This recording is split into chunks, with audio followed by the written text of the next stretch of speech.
इतनी हमारी मैया वैसे ही घबरा गई है कि कहीं मेरा एक ही तो लाला, एक ही नारायण बता के ले नहीं जाए वाकू। अब तो बाबा मैं परमात्मा हूं, मेरे अधीन पूरा संसार है, पर इन ब्रजवासियों के अधीन में हूं, ये नहीं चाहेंगे तो मैं किसी को नहीं मिल पाऊंगा। महादेव बोले तो ठीक है, ये आपकी ही इच्छा नहीं है मिलने की, जा रहा हूं मैं।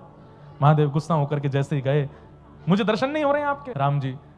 राम जी के रूप में दर्शन हो गए, आदि आदि रूपों में दर्शन हुए, लेकिन बालकृष्ण रूप में दर्शन नहीं हो रहे आपके। महादेव जब चले गए तो पलना में सोए ठाकुर जी रोने लगे।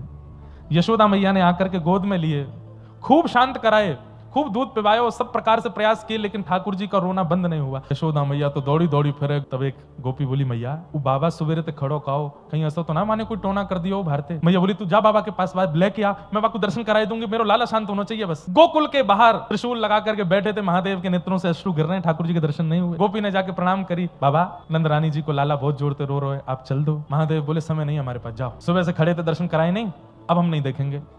अरे बाबा नेक दर्शन कर, चलो चलो चलो आपको दर्शन कराएंगे। बोले नहीं, पहले तो दर्शन की इच्छा थी, पर हमको इतना परेशान किया यशोदा मैया ने, अब हमारी इच्छा दर्शन की नहीं है। तो बाबा कहाँ इच्छा है वो बता दो। बोले अब दर्शन नहीं, अब तो लाला गोद में चाहिए हमें, अब तो खिलाएंगे, अब तो पुचकारेंगे, अब तो हृदय से लगाएंगे, गोद में लेके नाचेंगे, ये इच्छा पूरी करे तो पूछ लो मैया से, तब जाएंगे हम। लेकिन बाबा